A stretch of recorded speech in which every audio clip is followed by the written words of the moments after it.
live look right now. This is outside LAX on Sepulveda near the In-N-Out, and you see pro-Palestinian protesters are walking on the street and trying to stop traffic. This would be the traffic leaving LAX. You can imagine how much traffic there is at LAX on a Friday night as people are coming in, you know, maybe to see loved ones for the holiday season.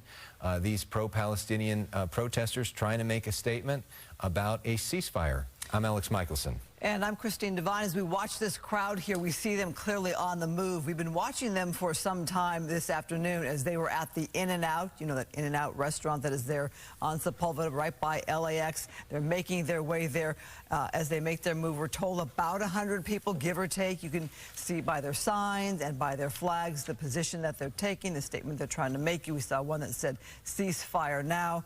We're going to continue to watch the situation. We do know, as Alex said, traffic is blocked for those leaving the airport on Sepulveda.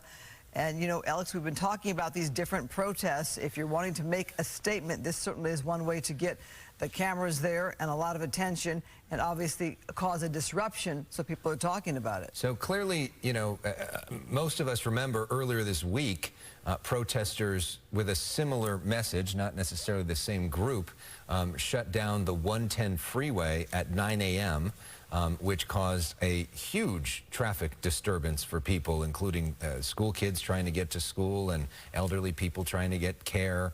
They were stopped by these protesters and other protesters with a similar message. These protesters now trying to make their point here. It's interesting also where they're protesting. They may not move onto LAX property itself because stopping traffic there is considered a federal crime.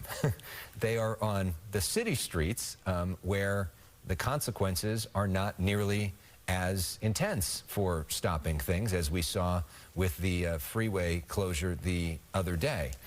So that may be the reason that they're strategically choosing this location and not, for example, being in the middle of the horseshoe, which we so often see in terms of the traffic for LAX. And noting it is just a little after 5 o'clock here on a Friday night, busy rush hour. As we talked about in the tease for this newscast, the holiday rush is on. People starting their vacations already for the holiday season. And this is quite the statement on a Friday night with that traffic there. Always so busy, but think of 5 o'clock cars going to and from the airport and those going through the airport location, perhaps attempting to go south to get to the beach communities or north to get back up into LA like a Santa Monica, etc. You have quite the crowd there, and if they're stopping traffic, imagine being caught up in that traffic if you're one of those vehicles on those streets.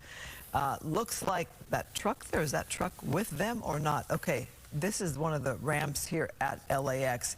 Would not want to be stuck in that ever. I mean, it's always bad traffic at LAX, especially on a Friday evening, but it's going to be especially bad right now. We do know that there are multiple ways in and out of LAX. It's not like there's just one road. However, you know, you can divert it, but if you're the one stuck there right now, you're not feeling really good. And we know that whenever any one of them is clogged, it creates real problems for people. So you wonder what this might impact folks that are trying to maybe catch a flight tonight, people that are trying to go pick up their loved ones.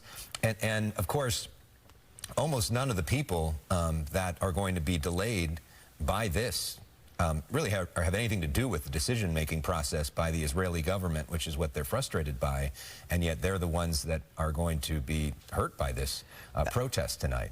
Alex, as I'm looking here, I see those people in the reflective vests, which tells me this is highly organized. People with the vest there, and we've seen a number of them perhaps protecting the crowd there, keeping people out of traffic from being hit by vehicles. But it looks like they have completely orchestrated this protest with bullhorn there in hand.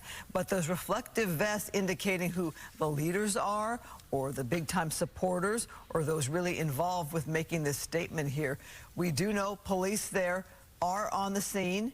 We're not sure what kind of action they're going to take or are taking, but you can see quite a police presence across the street there. Yeah. You see police there in their helmets standing to the left there. We saw them for just a second. So it will be interesting to see what happens here as the evening goes on.